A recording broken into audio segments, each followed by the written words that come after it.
Hey, how's it going, everybody? This is Joey Galvez, one half of your host of Explain Yourself, and I want to let you guys know about a really cool book from our friend of the show, Eli Shockey. This one is called The Greylock, and it's a story where magic is a commodity. Potions are sold at corner stores. Orcs and dwarves earn a living in cubicles, not on the battlefields. But there are those who resist the house's magic's laws. Branded a criminal and forced to live as a want for hire, there is a spell slinger they call the Greylock. Check this one out. You guys can pre-order issue 3 right now with code JAN241939, and make sure you guys are heading over to your favorite LCS and letting them know that you want Greylock number 3, and maybe pick up the first 2 issues. You could do that at the Scout web store. So make sure you guys are grabbing the Greylock number 3, JAN241939 at previewsworld.com.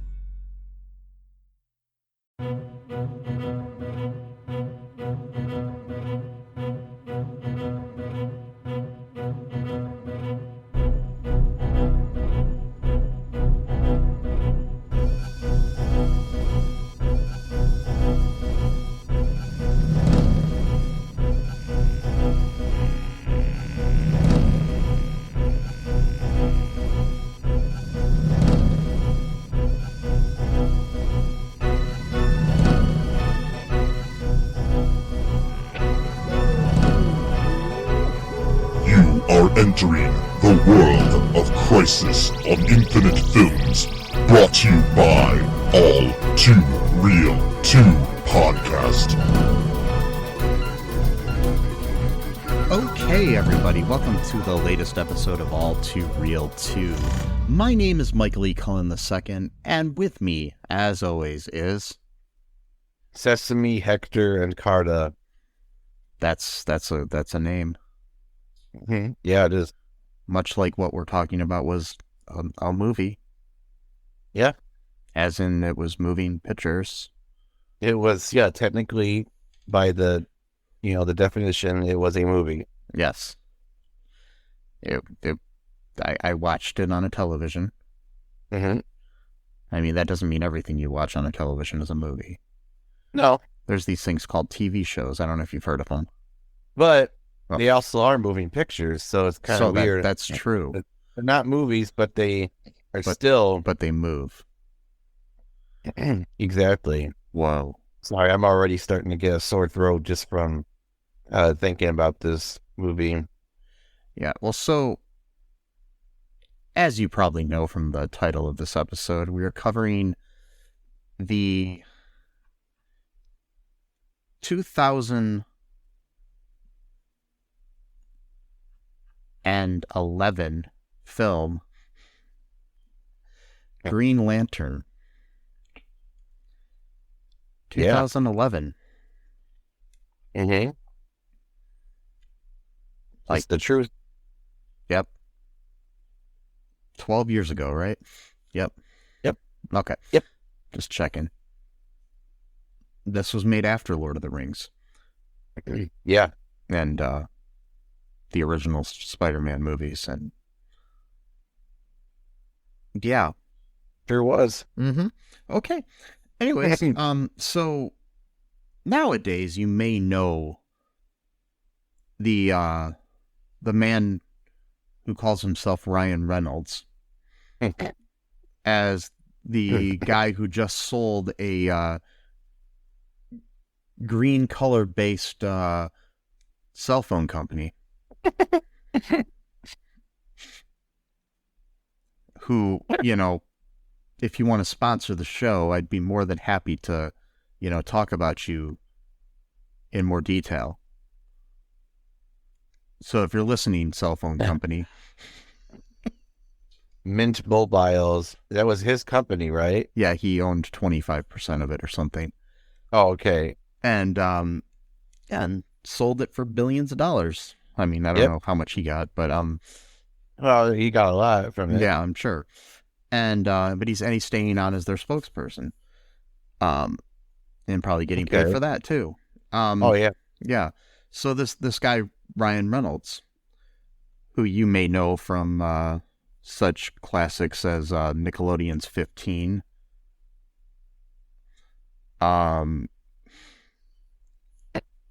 Or the greatest sitcom of all time, Two Guys, a Girl, and a Pizza Place. Yep. Which then got changed to just Two Guys and a Girl at one point, right? Yes. Because the pizza place was like, yeah, we don't need that anymore. No, the pizza place got fired from the show. Yeah. Yeah. Well, didn't it literally burn down? I don't remember. Oh, I thought it actually burned down, like literally got fired. It may have, but you know, it didn't have a good agent, I guess, to stay on the show. It's been like almost 15 years or 20 years since I've even watched it. So. Oh yeah, me too. Yeah. And yeah, you may know him from those wonderful things, or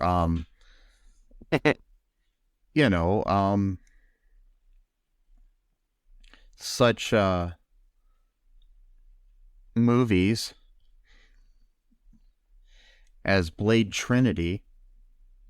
And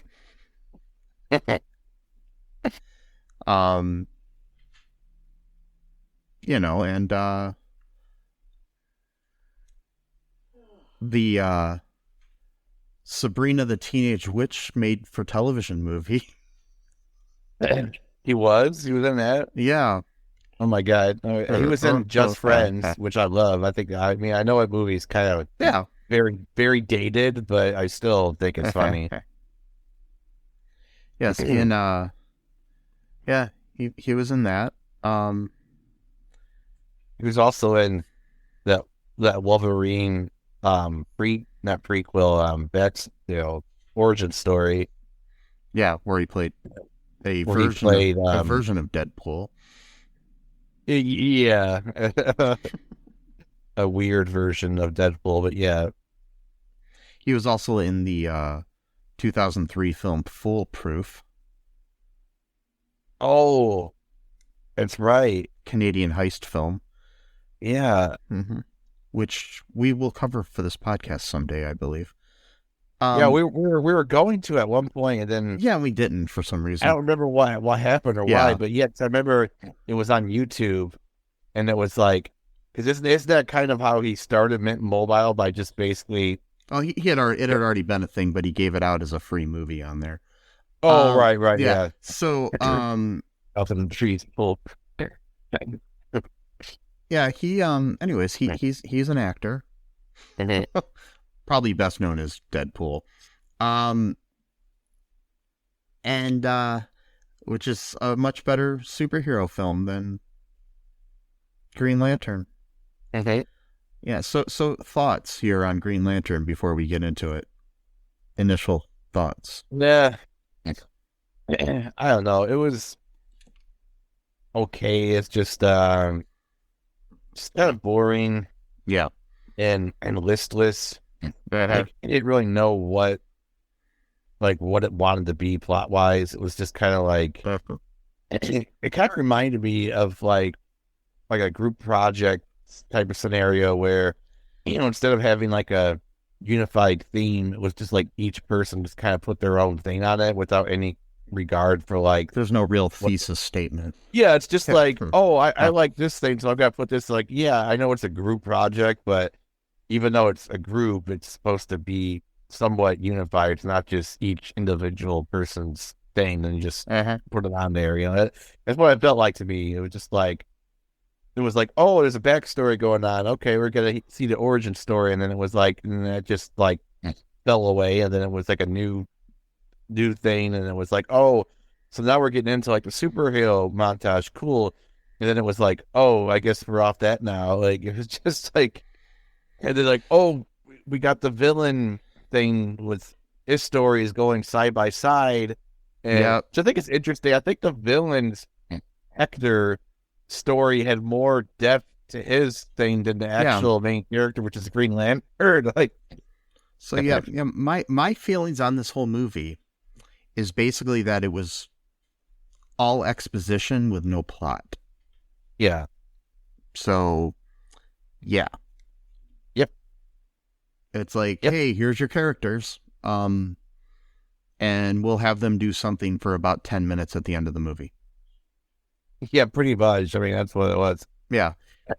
It's like when you go to a dance party, let's say, okay? Mhm. And let's say the party's, scheduled to go from, 8 till midnight. All right? Mhm. And from 8 until 11:45, you're meeting everybody at the party. And then they say, hey, now we can dance. We got 15 minutes left. Yeah. Yeah, that's this movie. Yep. It's that actually would have been a better movie if like Ryan Reynolds led like a whole community dance at the end, kind of like with Saving Christmas, but better. Yeah. And like a breakdancing Or montage or whatever. Or maybe like some big like, Bollywood number at the end or something. Yeah, that would have been cool. Mm-hmm. But no, we didn't get that, so no. I'd like to see the Green Lantern Corps doing a Bollywood dance number. yeah, that would be cool. Or just put them in like, instead they like got these new suits that are like they look like I don't know, like those suits that that Run DMC used to wear in the 80s. Then they just start breakdancing. Yeah. Yeah. Mm-hmm. I actually would pay to see that. Yes.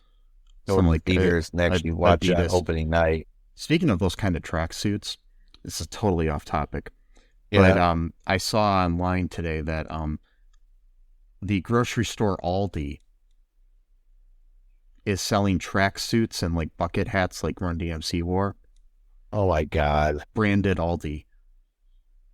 What? Yeah. Oh, so it's actual it's like Aldi like brand. Okay. Yeah, like it's got the Aldi logo on them, and oh my God, that's crazy. I want to buy one just because I would not expect that from Yeah. Aldi. This seems weird, but okay. It's, And again, whatever. Aldi, if you're listening and you'd like to sponsor our show, yeah, I mean, I like their Mike their at stores. ColinPerk.com. You get good groceries and they're a lot cheaper. Mm-hmm. The only downside, sometimes they don't have certain things, but you can still get a lot of good stuff there. And it's just cheaper, a lot cheaper actually. And they have these really good chicken patties that make really. Oh yeah! Oh God! Oh, I know those. And they also have good wings when they have them. But then again, that's not really so much. The chicken patties make really good chicken sandwiches.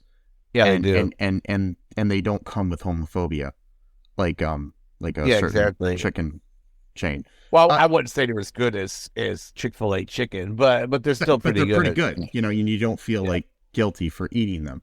Yeah. And plus, you get a pretty good chicken sandwich from McDonald's. Even that's pretty pretty good. Yeah. I don't know. Wendy's, whatever. The Green Lantern, Wendy's. I don't know, whatever. Yes. So, anyways, the Green Lantern, is a movie. Yeah, I believe. it is. I mean, so what's happening here in this? I guess you can call it plot. I mean, at this point, you could probably just mention anywhere in the movie because it doesn't really matter because there really is no point A to B here. But yeah, I mean, it starts out like billions of years ago, I guess. Yeah, it's basically like the sort of the origin, I guess, of the Green Lantern Corps, because there's like 3,600 different sectors of the universe, which I don't really know why we need to notice at the beginning of the movie, but fine. And again, like we're basically being told this. We're not really being shown it. We're just like told like the story immediately. And then they're basically there to kind of protect the universe from evil and all the stuff. And, we're kind of told, I don't even know if we're told at this point, but we're told that there's like a force out there that's really evil. And it's like, preys on your fears or something. And then, I don't remember when they even talked about this guy or who he was, but. Well, while we're on the subject of this movie too, because we're getting into the plot, before we get too deep into that, I want to mention the fact that the director of this movie is Martin Campbell, who directed Casino Royale and GoldenEye and the Mask of Zorro. Wow. He did a really good job with those movies. Yep. And from what I hear from the behind the scenes things is he wanted to cast somebody else in the lead role. Oh yeah. I guess he wanted to cast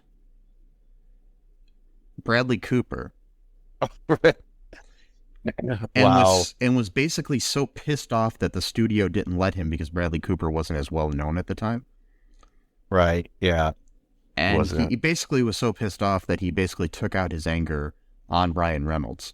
Okay. And Ryan Reynolds was happy when this movie failed. Well, yeah. Yeah, so. Yep, I would be too. Yeah. Because he didn't want to work with him again. Well, I don't blame him. You have someone that's treating you like shit. But and the story was by Greg Berlanti, the the head of the Arrowverse. Yeah. Michael Green and Mark Guggenheim, who worked as one of the architects of the Arrowverse as well. Yeah. Yeah. So. Yeah. Some good people involved. I'm just trying to figure out what... that's the thing. There's a lot of good people involved. I don't know if it was Warner Brothers' involvement that fucked it up or what. Yeah. Yeah, that just goes to show just because you have a lot of good people involved doesn't automatically mean it's going to be good. You still need some kind of teamwork and a cohesive story or a mission statement that kind of keeps everything going, because otherwise, like I said before, you're just going to have a group project type of situation where each person's just putting their own thing on there without regard to, what the project's actually supposed to be. Yeah, I mean, because we get this exposition about, where the Green Lanterns came from, the Green Lantern Corps or the Corps, and then fighting against evil. We get this little thing, in space, the planet Oa is where they're stationed or whatever, and then after we get that, we get, our Hal Jordan, who's just imagine.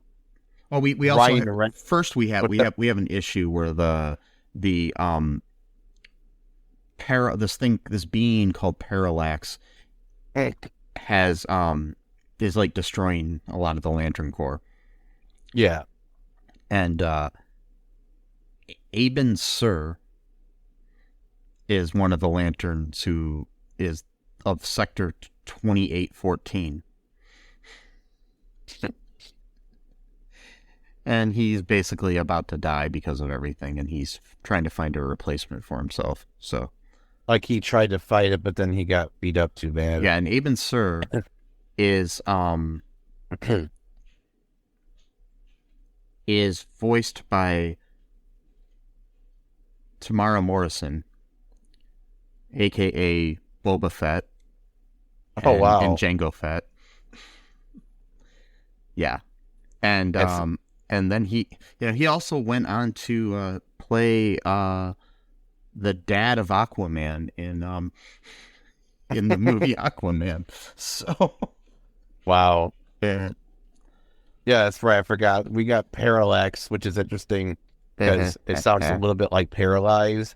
Yeah. And his whole thing is fear. So you paralyzed by fear. You get it. And it's yeah, we get it. You don't need to throw it in our face. We get it. We're not stupid here, but no, you should draw me a picture and put it in a comic book form. Yeah. Oh, wait. Well, speaking of drawing pictures, I mean, it looked like someone drew a picture and then just put it on a screen, and that was pretty much what Parallax looked like. It looked like freaking Galactus, but worse. Yeah. From the Fantastic Four movie from 2005 or whatever. Yeah. And and yeah, he's just this yellow, fiery, face, sort of ish. It's hard to describe because it doesn't really look at her face necessarily, but kind of. It's really it's hard to. It's like a big smoke monster almost. It's just it's just so weird. You hear the voice, it's very guttural, deep, growling.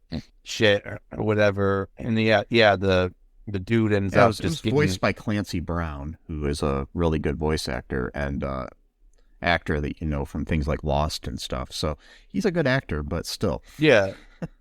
Yeah, exactly. So this Green Lantern guy just gets completely wrecked by Parallax, ends up falling down to Earth.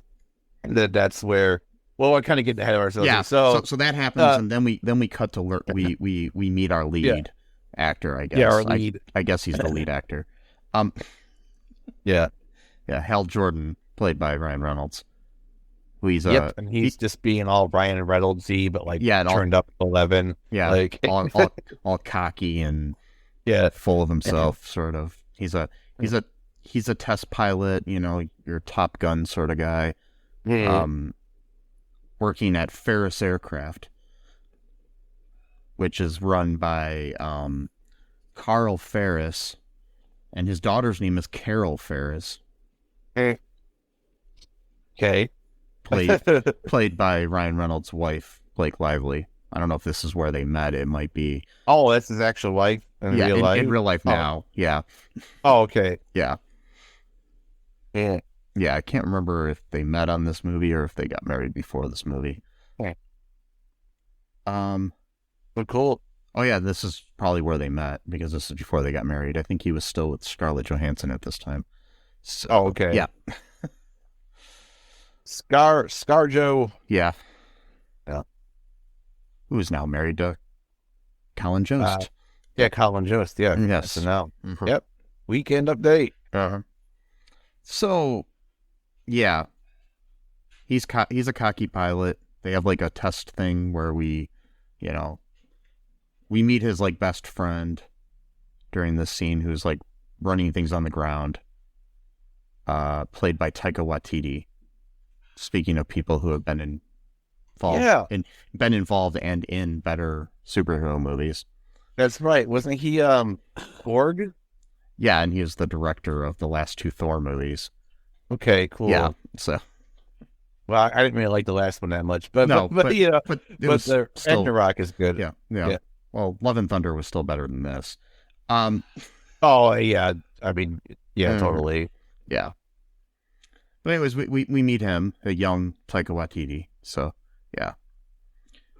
In the comic books, I mean, he's a Maori person of New Zealand, you know. Okay. Half Maori, half Jewish, I guess. And in the comic books, the character he plays is Inuit. So yeah. I guess what he said is he says I guess they just needed somebody that wasn't white or black. So they cast me. Wow. Yeah, that's what he said. Wow. So, yeah. I believe him. I can totally see it happening in like the boardroom, like, yeah, we need like, I don't know, some dude. Like let's just get a list of actors, you know? Yeah, and it's like he's not Inuit, but yeah. Well, it's close enough. He's not white and he's not black, so we'll just cast Inuit and Maori like couldn't be further apart from each other geographically. Yes. But like I mean like we're talking like literally 15,000, 20, 30,000 miles away from each other. Yeah. Yeah. So anyways, I walk 500,000 miles. Oh, sorry. Yeah. Be the man who. Yeah. Anyway, so yeah, he's in this cockpit, being all cocky, all Ryan Reynolds-y, you know. And that's why they call it a cockpit. Yeah, they do. He acts all cocky, yeah. And then he's like, you know, flying too close to the sun, you know, like Icarus. Then the plane ends up fucking up, but then he ends up having some like PTSD memory where his dad died, and he was also a test pilot. Yeah. And the plane exploded for some unknown reason, I guess, or something. And then like it does. Yeah. Like it does, you know, whatever. Which I always love. Why would the plane just randomly explode? Like, so that would have been an interesting thing if they like later found out, like, oh, someone actually killed your dad. Yeah, like if you tied it back into the plot somehow. That would have actually made. I think that there was talk about that there was supposed to be some kind of like connection to the to the Green Lanterns or the Parallax or something in the past, and you know, it would have made sense if that's why his dad died and there was some kind of other than emotional just like a connection. Yeah. Yeah, it was just a freak accident is all it was. And he ends up getting like snapping back and then ends up not landing the plane. He pretty much wrecks it. Yeah. Thing. And then he gets out. Yeah. He saved. Parachutes out. I feel like he just destroyed like was it like $100 million plane or something like that? Or no big deal. He's just like, he's acting all like, sometimes shit happens, and you know, he's like, I taught you what your plane can't do. Yeah, that's right. I think that's what he said literally. Like yeah. And it's like, but nobody wanted to make the plane do that, so it's like a weird thing to say, but whatever. He's just being all Ryan Reynoldsy, you know, just like way too much though.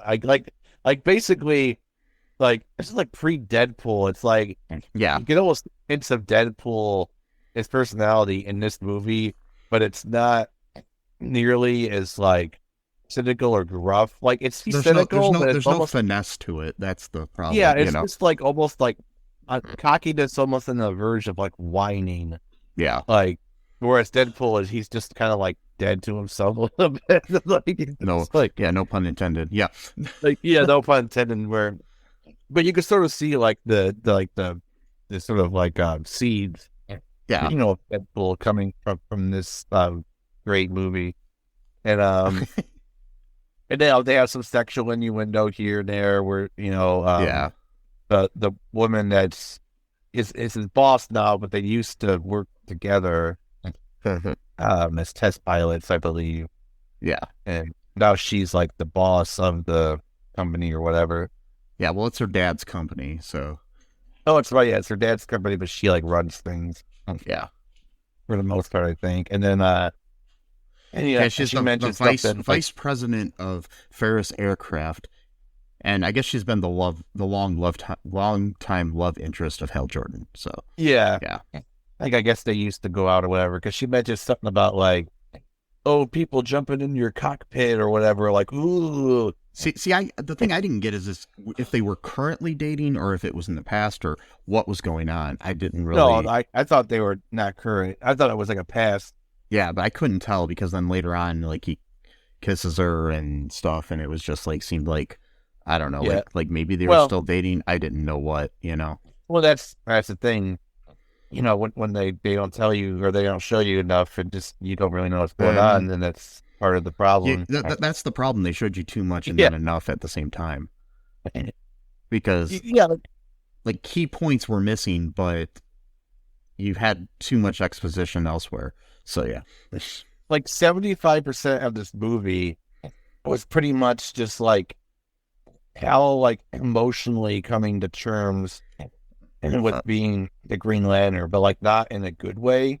Yeah. Like, again, like I mean, like I'm not saying like that's not a good thing, because like, you know, I don't want to watch superhero films where it's just nothing but action. Like I want to but see some kind of thing, but like it was just done like in a like again like just almost like whining, like it was like not really needed to watch. It was exposition that didn't make you care about the characters either. That's the problem. I mean, you like you said before, you care more about Hector, who is our villain. Yeah. Than you care about Hal.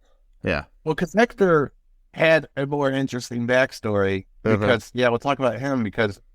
Yeah. You know, he was like the opposite of Hal. Like he's not cocky, he's not confident.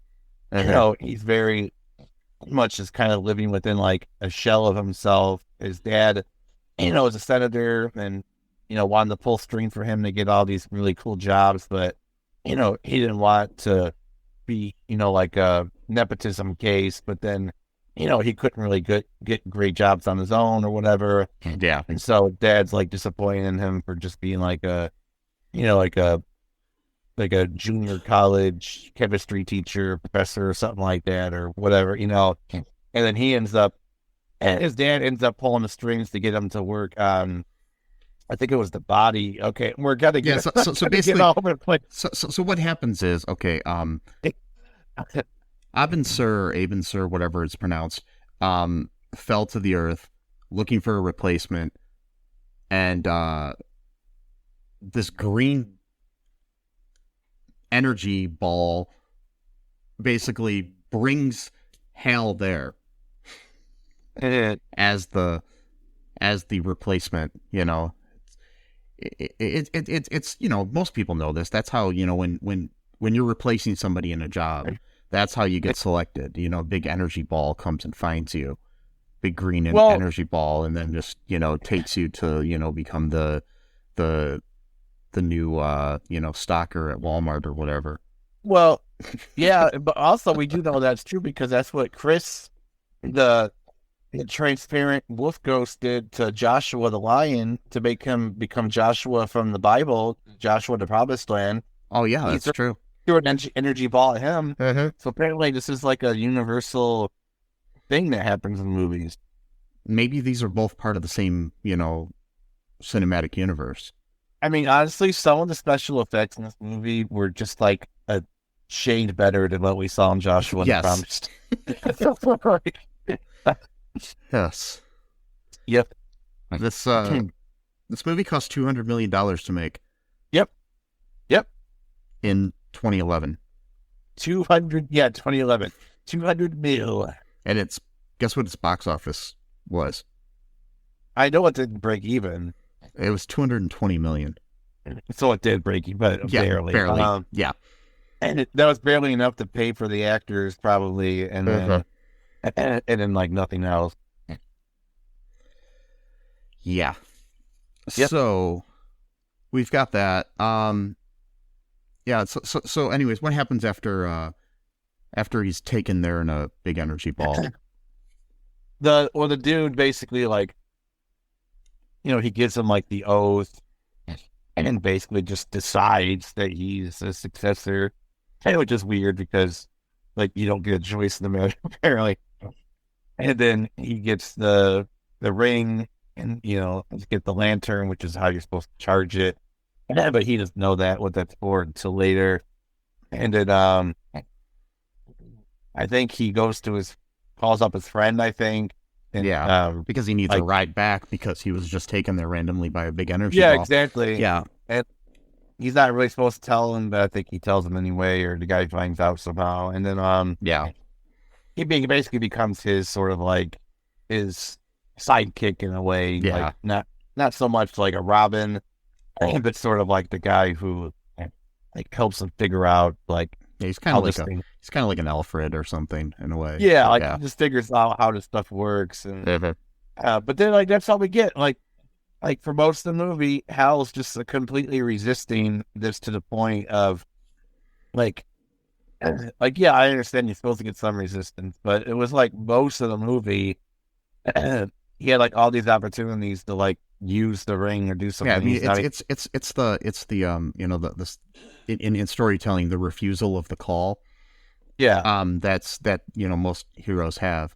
But that's basically his whole, I don't know, personality. Yeah, it's like literally. That's the weird thing too about that, because like when they got Luke Skywalker and stuff who refuses to call, it's like they already had like sort of like a heroic streak to them to begin with. Yeah. And they get this call, but then they got like this lack of confidence where they just don't think that they're good enough for it. But like, you know that they're good enough for it. It's just like they don't know they're good enough for it. But with this character, it was like, yeah, he's not good enough for it. Yeah. It's like, you know, he's a jack off, and he just doesn't deserve to be. He just doesn't deserve it. No, and everyone knows it, because when he gets up to the planet, nobody believes this guy, you know, is good enough for the job, and like they're right, because he's just like doesn't take any of it seriously, and they're like trying to teach him how to use the ring, how to turn it into weapons and shields and whatnot, and he can't come up with anything. He absolutely gets wrecked by. I mean, the cockiness of not wanting to be the person and being over cocky in your thing. I mean, that's like, I mean, I guess like Doctor Strange kind of had that, but in the MCU, but he, you know, he proved himself worthy at the end. You know, it's like, but this, I still don't know. You know, so. Yeah, he got himself absolutely wrecked by this like big dude who's kind of like trainer, pretty much just like kicked your ass. when you're training to make sure that you can actually Yeah, fight off. we have our Green Lantern Corps here, and that was Kilowog is his That's name. right. Yeah. He's kind of like looks like a like a boar or a pig or something. Yeah. He's like And this big. yeah, Michael Clark Duncan voiced him just prior to his death. So yeah. Oh wow. Yeah. And then we also had Mark Strong as Sinestro, who is like this red-faced kind of devil-looking Lantern Corps member. And yeah, he was being set up to be the villain in the next movie that never came. Which made absolutely no sense, but apparently there were cut scenes where it actually made more sense. But yeah, I mean, he's a villain in the comic books, so he's a villain and a hero both. He's like an hero. He's like super serious and doesn't trust Hal at all. He just thinks that the other dude made a mistake for some reason, and he just doesn't trust him. He's not serious. He's not taking it seriously. He's kind of joking about the whole thing like it's all a big joke. And it's like, dude, like these people have been around. Well, not these people, but this thing, it's been around for billions of years, and you're sitting there just like cracking, doing wisecracks or whatever. It's like, turn off the Ryan Reynolds-y for a little bit, turn it down. And, actually, Mark Strong, who played Sinestro and went on to play Dr. Thaddeus Savannah in Shazam, the villain of that movie. So, yeah. Interesting. I did not see that. Wow. Yeah, Thaddeus. That was a pretty interesting villain. Yeah. And that movie too. I haven't seen part 2 Shazam, but I heard it wasn't that. I haven't seen it yet either. I'm waiting. It'll be on HBO Max like within a month of it airing. Yeah. That movie has made less than Green Lantern in theaters already. I mean, it's only been out a couple weeks, but it's still. Yeah, that's 2023 money versus 2011. I don't know if it's made its money back yet. As we record here on the 30th of March, the movie, it opened, I don't know, like a week or two ago. Oh no, it opened on the 17th. Yeah. So we've got that. And its budget was between 110 to 125 million, less budget than this movie. Yeah, exactly. But it's only made 104.1 million so far. Shoot. So it might not make its money back.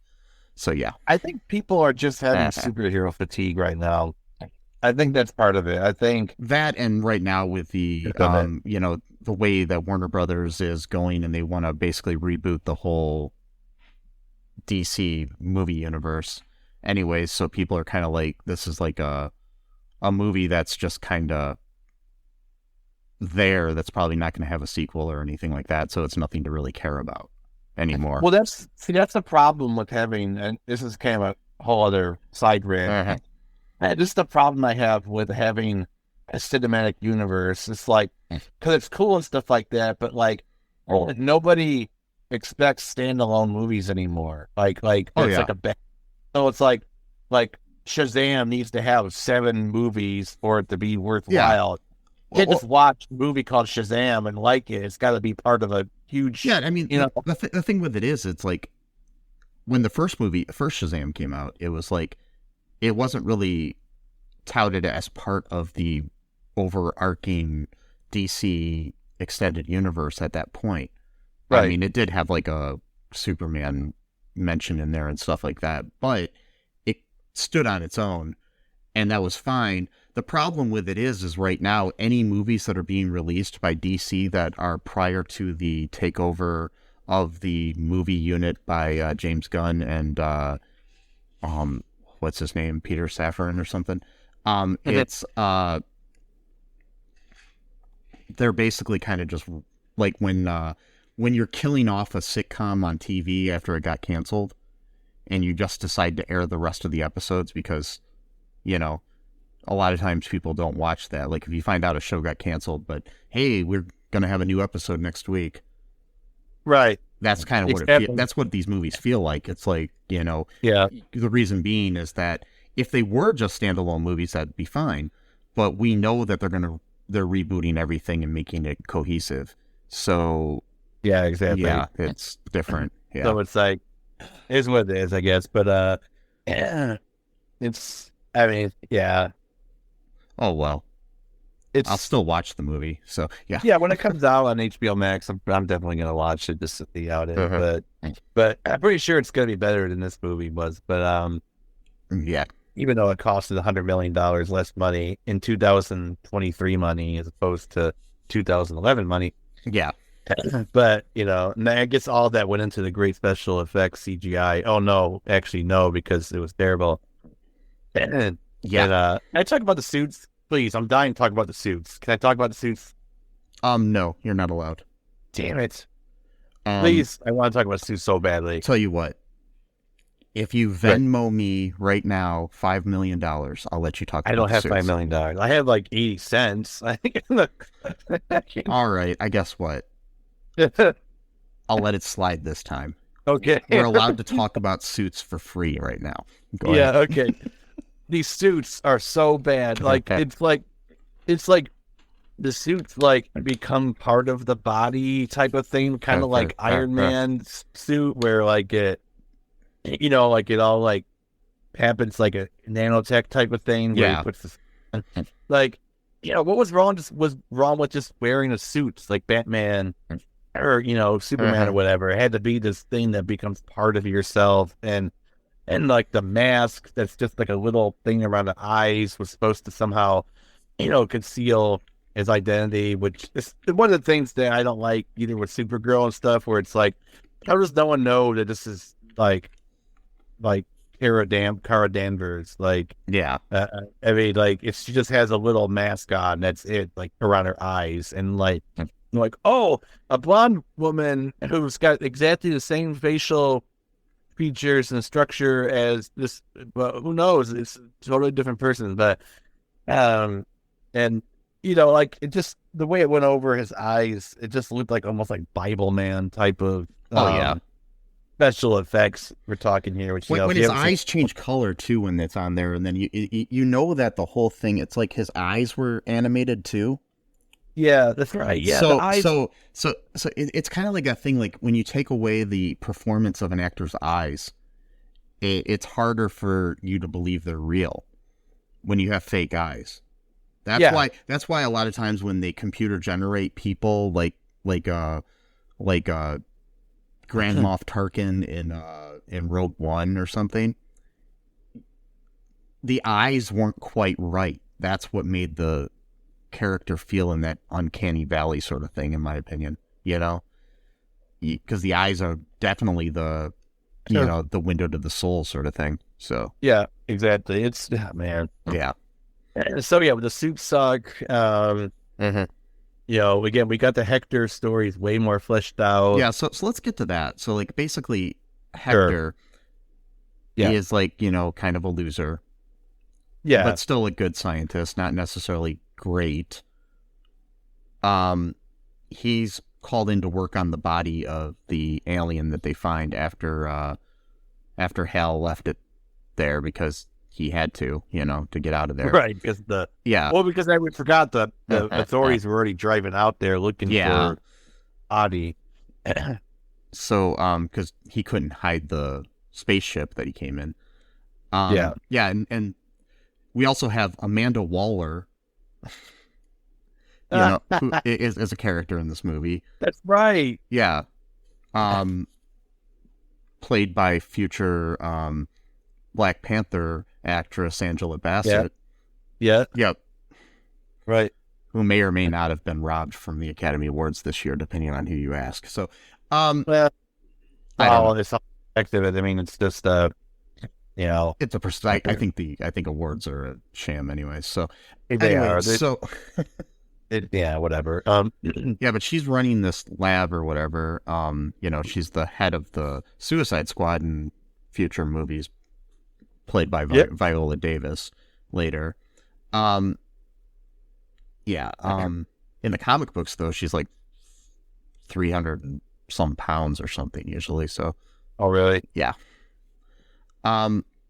So they've always cast women that are a lot slimmer to play the role. Well, yeah. Yeah. I mean, that's a long-standing tradition. Yeah, well, it's not even that. It's Hollywood. just, yeah, I just think that they just reconceived the character for live action. Yeah, exactly.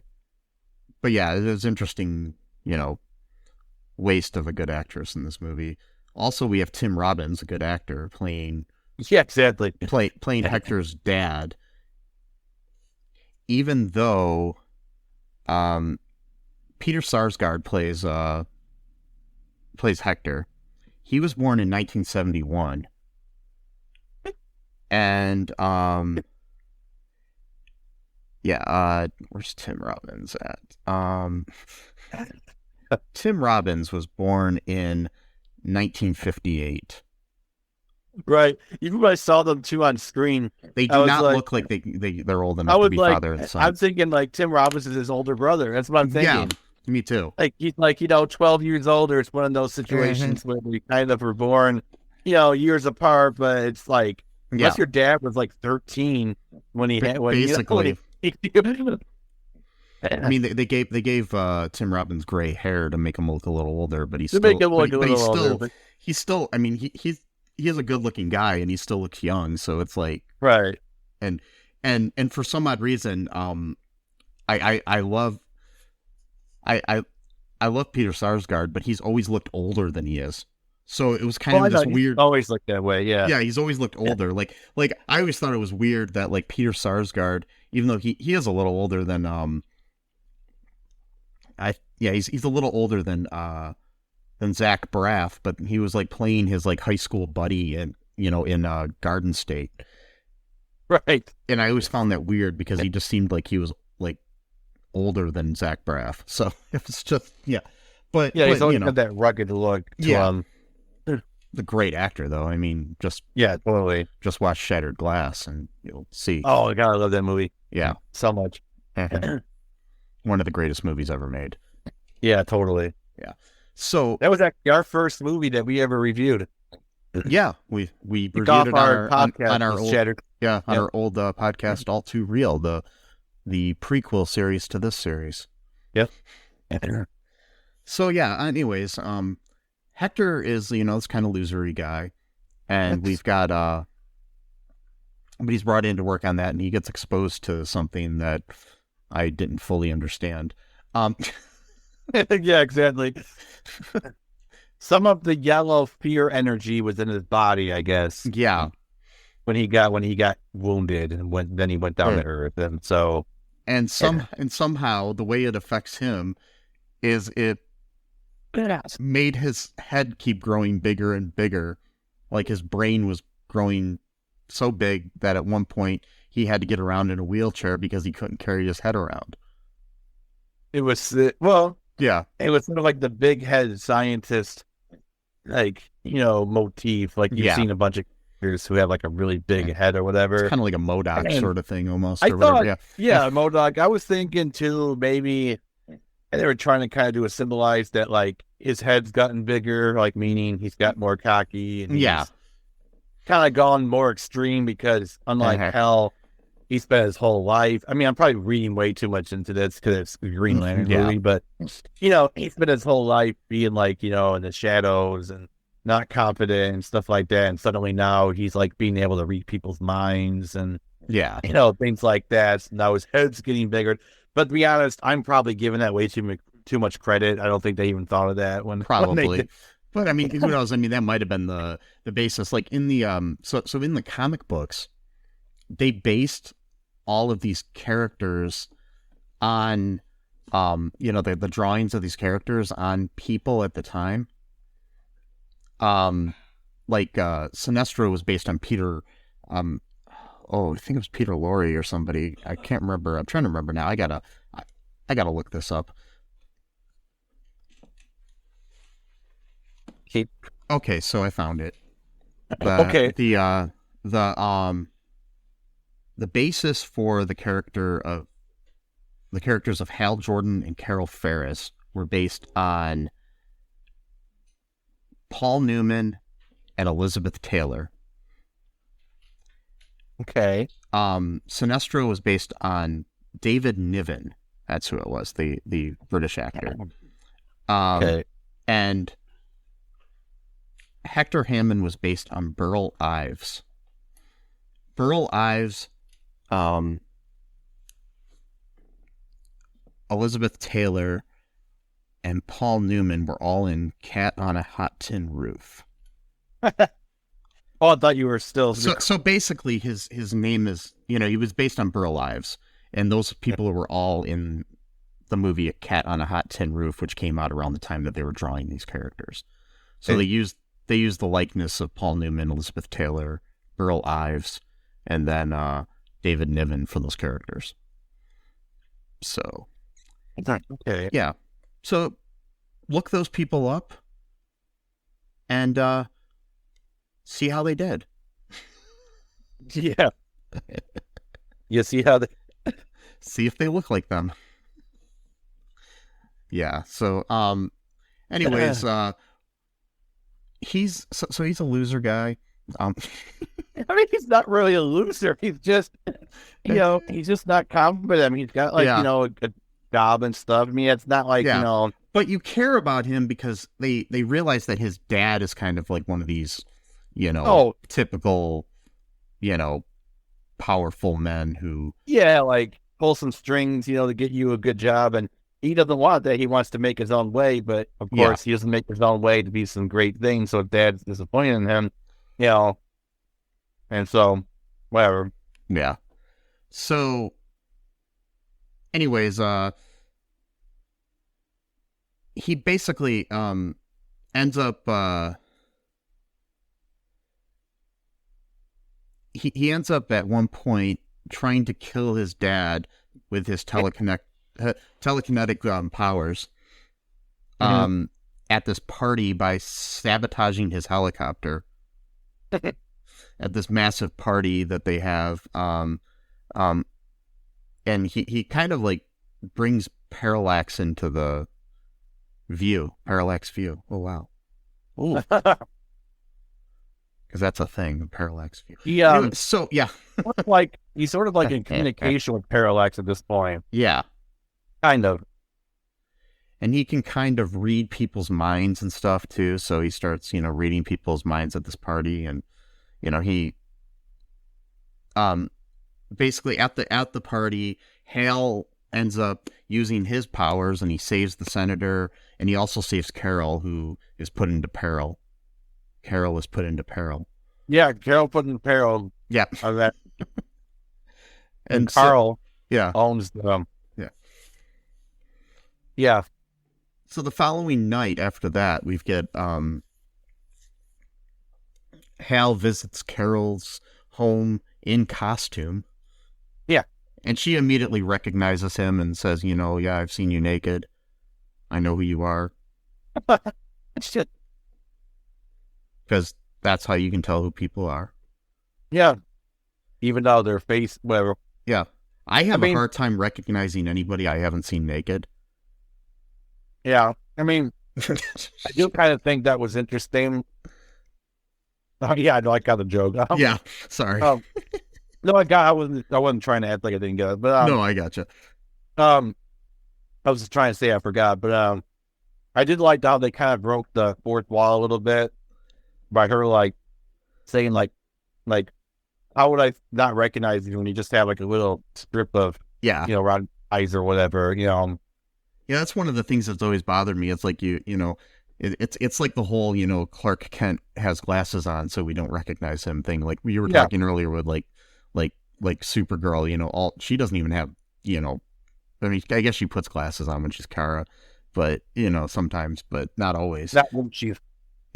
I think in the Arrowverse, they finally explain that where it's like something to do, like they kind of just have like this aura about them where just people can't really see them for how they are or something like that. I'm not really sure. Yeah, but the ones that are harder is like, Robin with his little domino mask, which you can't, it's like, okay, yeah, that's obviously, Dick Grayson, it's like, or something, The other thing that always bothered me too about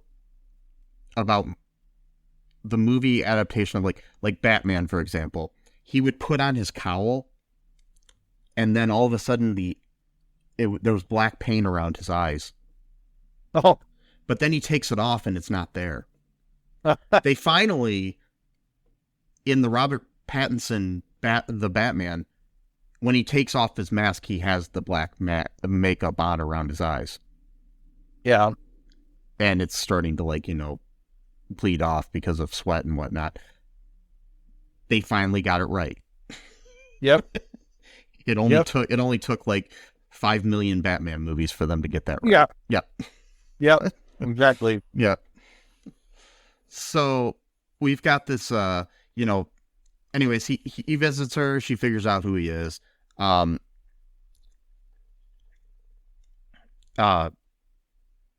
She also gets upset when Hal tells her that he quit the Green Lantern Corps because he was basically felt like he wasn't good enough.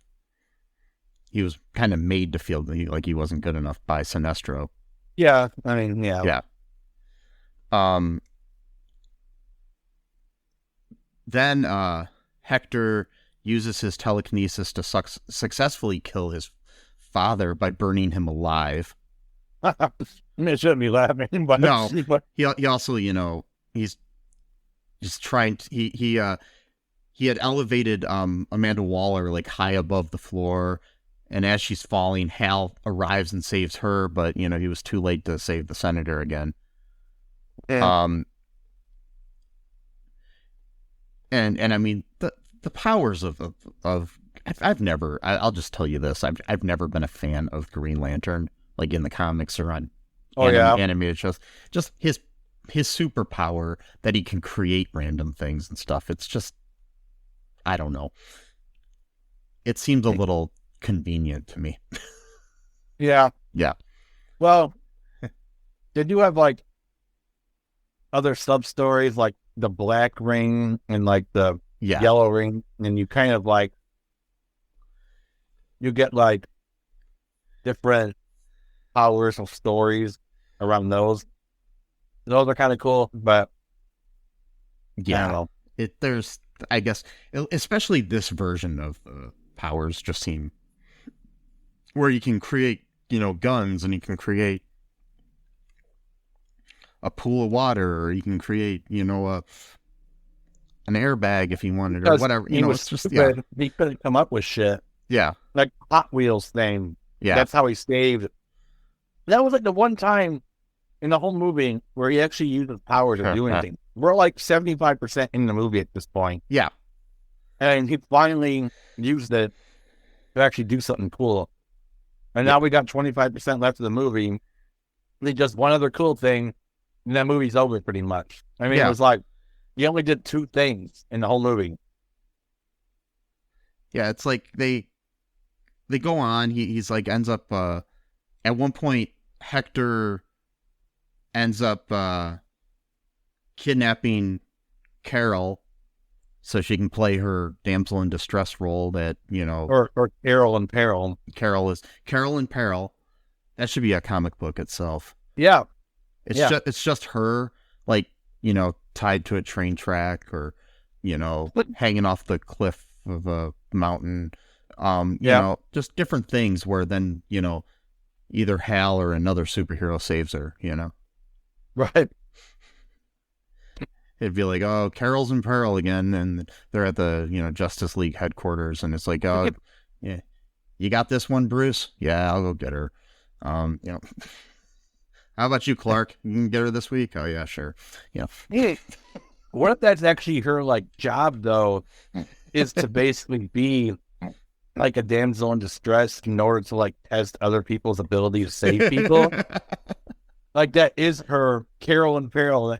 And, like, we could have a whole thing where, like she's always kind of, like, very, like, pessimistic about it. Like, oh, like, I got all these other abilities, but I always got to, basically supposed to make it into, like, a feminist type of, like,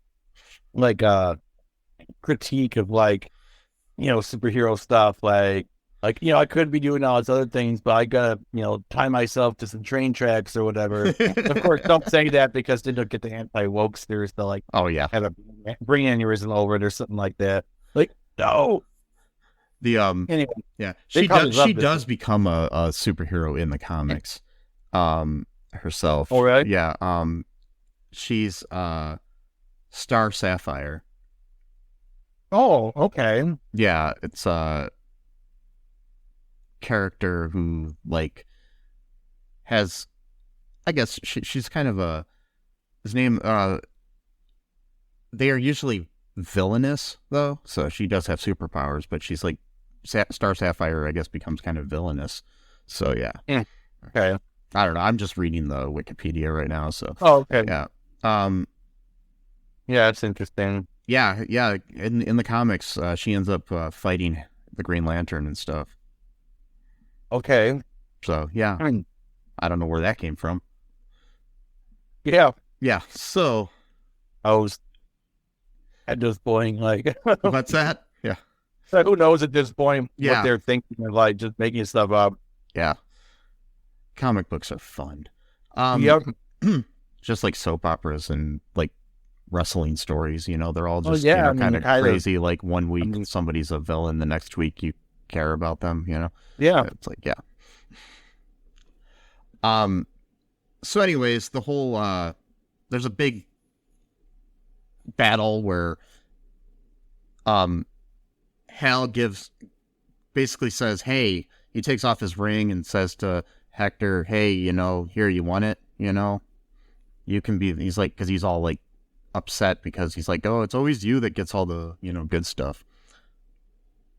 And so he gives him the ring, and then he just like, oh, I forgot to tell you, it doesn't work if you're not chosen.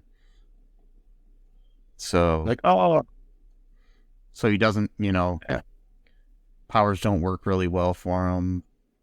But Parallax is there too, just about to kill everybody. Hal ends up getting the ring back because he ends up saving Carol. Carol throws him the ring. He puts it on, and then he's able to save the day. And he ends up killing, Parallax by getting him caught in the sun's gravitational pull or something. Oh, yeah. I remember. God damn it. Yeah. And plus, too, we find out earlier. It doesn't matter anymore because the plot doesn't make any sense. But yeah, we found out a little bit earlier, that Parallax actually used to be one of the, like priests or whatever they are. Who are kind of the old weird looking people in the circle. They're supposed to be like, I guess, I don't know what the council. I don't know what they're supposed to do. They're called the where are they? They're the what are they called? Something.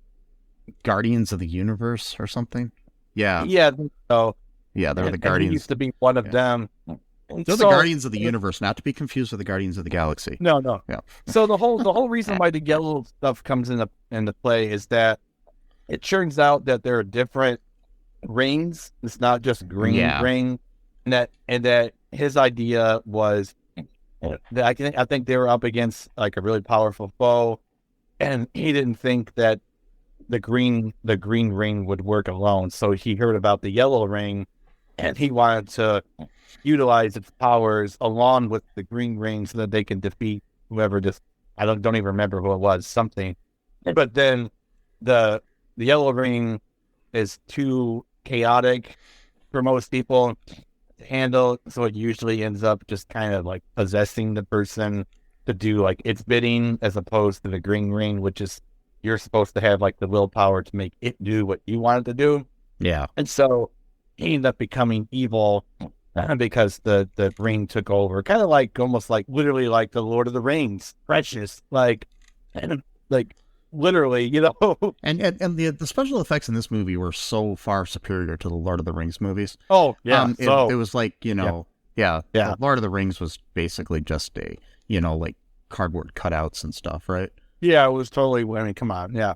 Wait. Yeah, so he kills this Parallax guy by throwing him into the sun, And then everyone's like, oh, I guess you were the chosen one. We were wrong.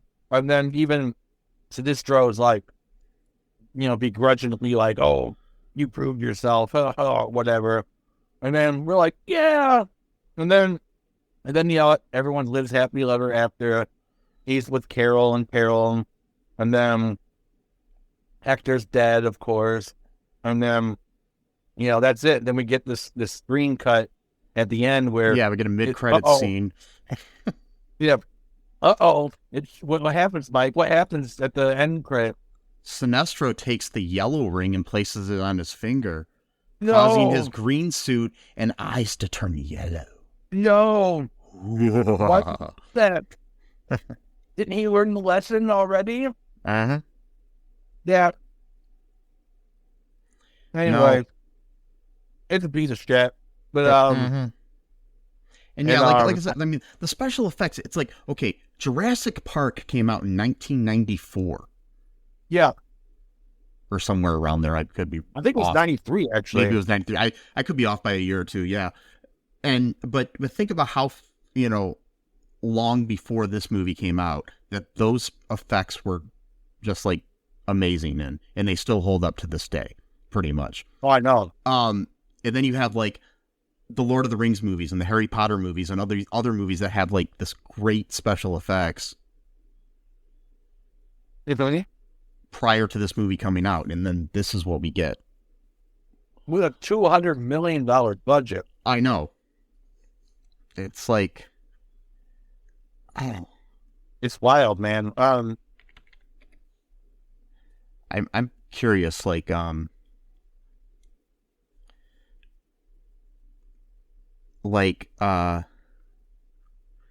is it?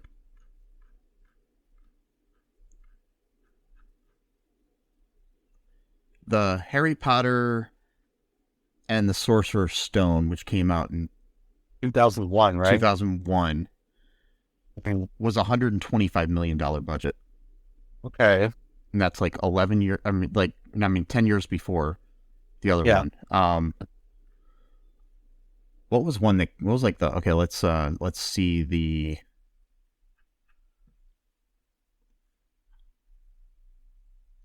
Okay, like,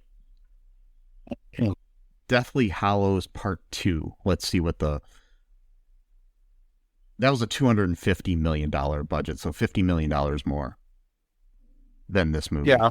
And that was released in the same year. That was, I think, July 2011, I think. Yeah, so the same year, little bit more budget. But guess what the box office was on that movie? Oh, I know that was a lot of money that they made on that one. 1.342 billion. At that time, I think it was the highest grossing film. So I don't know. It's just interesting to see the different budgets on movies and how you honestly wouldn't think that this movie and Deathly Hallows Part 2 would have that close of a budget. And it also being released the same year. Yeah. Yeah, it's wild. It's just wild, crazy. Man. Oh. Yeah. I think Green Lantern came out, I think it was like in May or April. Yeah, of the same year. So they were being made right around the same time, and it's just like, I was trying to think of movies that were out around the same time, and that's why I thought of the Harry Potter series. But yeah, it's like with special effects, it's just weird. It's like, I don't know. It's just so weird. What are any other thoughts you have? No, just one more. So the other plot holes was that apparently, Hal,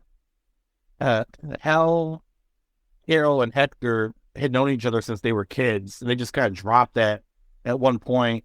Yeah, it's like, okay, the woman who played Carol was 23 years old at the time, and Ryan Reynolds was 36. Yeah. And you tell me, too, Peter Sarsgaard just looks older than he is anyway. So it's like, there's no way. Yeah, he may have been like a senior in high school when they were in like the first grade or something. Okay, here's a better example from that same year of movies, because I was looking things up. Transformers: Dark of the Moon, Okay. which had really good special effects. Say what you want about the plot, whatever. Hmm. Its budget was $195 million. Mm. So $5 million less. Pirates of the Caribbean on Stranger Tides had a lot bigger budget. Sorry, that one's not a good example. But like Mission Impossible Ghost Protocol had a budget of $145 million.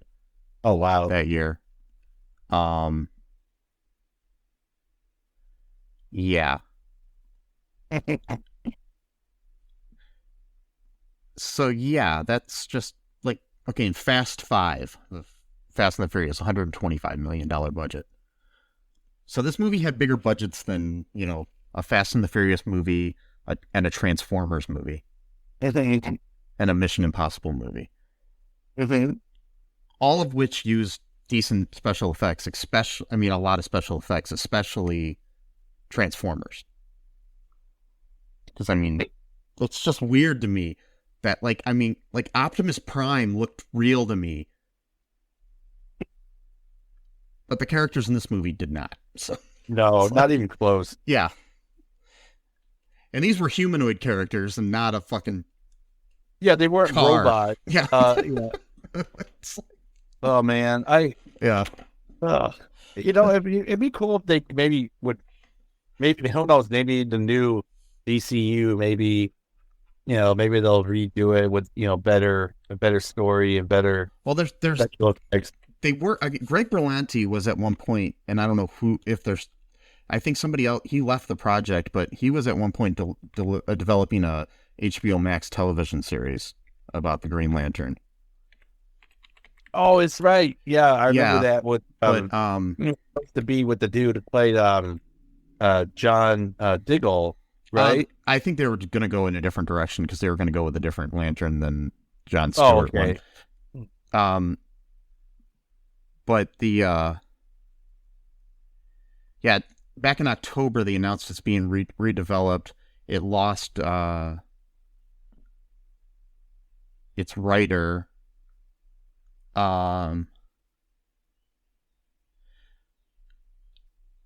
It's now going to focus on Jon Stewart, but I don't think that it's going to be connected to the Arrowverse at all. It sucks because they built that whole thing up with but finding out that his stepdad's last name is Stewart. Yeah, I think they weren't allowed to make him the Green Lantern, so they never did. It's just so dumb because they even had the thing at the end of Arrow where he sees this spaceship crash, you see this green glow. It's obvious what they were building up, And he's also, I haven't been keeping up with it, but he's also in Superman and Lois a lot. And he's like the only character besides Superman and Lois that hasn't been recast from the Arrowverse. So he's like an alternate version of himself, but still played by the same. It's just so bizarre. I haven't been either. I need to catch up with that stuff, but yeah. But yeah, I do think for quite a while there, they kind of lost their way somewhat in the Arrowverse, but the Arrowverse was the definitive DC storytelling, in my opinion. Better than it was. All these Snyder fanboys. I don't get me wrong, Zack Snyder is a good filmmaker, but I think some of the things he was doing in the DCEU weren't going well. They had their own issues when his kid died and he left the Justice League, and then Joss fucking Whedon took it over, and that guy, that guy, and Joss Whedon has some good television shows out there. I'm in the middle of one right now that he co-created, so I'm in the middle of watching Agents of S.H.I.E.L.D. again. But still, he's also Buffy, but he's Buffy and Angel, and but he's supposedly a misogynistic asshole sometimes, which is really weird to me because he created probably one of the most definitive female characters in television history. Well, it's just one of those things. maybe that's what he wanted to be like. So he kind of, maybe that was his way of sort of like, maybe like, almost like an act of contrition. Like, he knows he's bad in real life. So maybe he makes strong female characters that sort of like counteracts. I don't know. I'm just wondering, something weird like that. So I found a more recent article about the Green Lantern television series. It's actually this is the latest on it. It's an HBO series called Lanterns, centered around the Green Lanterns. It is set to be pushed into the forefront of the DCU's first chapter. And here's everything fans should know. Blah blah blah. Which Green Lanterns will it focus on? It's going to focus on Hal Jordan and John Stewart. Okay. Lanterns will revolve around the two of them investigating a mystery that Peter Safran describes as a terrestrial-based one that ties into the DCU overall story. So it's going to be probably Earth-based more than in space. Yeah. You're born in space, I like that. Yeah, Lanterns is confirmed to be separate from Greg Berlanti's Green Lantern series for HBO Max, which is no longer moving forward. So Berlanti's series is dead altogether. Yeah. So Lanterns is the new thing that they're doing. So I don't know.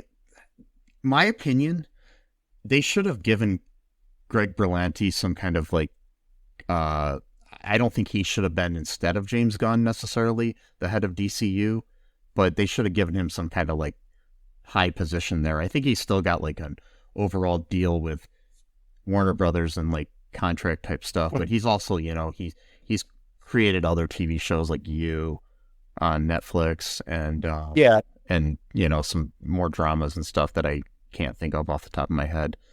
But yeah, stuff outside of the DC universe and stuff. He's, he also did that like Love Simon and stuff like that movie and whatnot. Yeah. Yeah. I don't know which one. Love Simon or what? Like, there's a TV show spin-off of the movie. One of them is called Love Simon. The other one's called Love Something Else, and I can't remember which one is first. So I have yet to watch either one. I'm sorry, folks. But yeah. But yeah, he's a good writer, and he's got a lot going for him, and hopefully, I just wish he had more of a say in the trajectory of the DCU. Right. So, yeah, because he's proven himself to be able to do, good comic book storytelling. Okay. Anyways, yeah. But okay. Any other thoughts here on the Green Lantern? No, I just want to put a pin in that chapter of my life of thinking about the Green Lantern with Ryan Reynolds. Well, I tell you what, I'll let you talk about the suits all you want, but all you got to do to talk about suits is watch this movie 5 more times. No, I can't do it. I'll do it. I can't do it. So you can never talk about the suits in this movie ever again then. Fine. Is that a good deal? No. You can talk about them all you want. Okay. There's this thing called freedom of speech, man. That's right, free speech. I'm not going to let the wokesters. I'm not going to cancel you, man. Oh, no. I'm not going to let wokeism take away my freedom. I'm not going to let it happen. Anyways, folks, if you feel like it, be sure to share the show if you want to help us out. There's ways that you can help out the show. You can share the show. I'm not telling anybody to do this, by the way. It's a suggestion. Hey, just want to make that clear. Yeah, because you're not allowed to do that. So yeah, You're not allowed to promote yourself. No, so. I guess not. Just the rule. Yeah. According to Facebook, you're not allowed to. Not Facebook itself, not like Meta, not like the company. Yeah. Just random people on there. Anyway, so yeah, you can, help us out by if you want to make sure that we continue to provide this excellent content. You can share the show, subscribe, go to all2real2.com. You can find all that stuff there. Go to our TeePublic, go to our Patreon. Those are ways to help out, and, just tell a friend. Tell a friend. One. If you like the show, tell your friend. Yeah, if you like it, yeah. Yeah.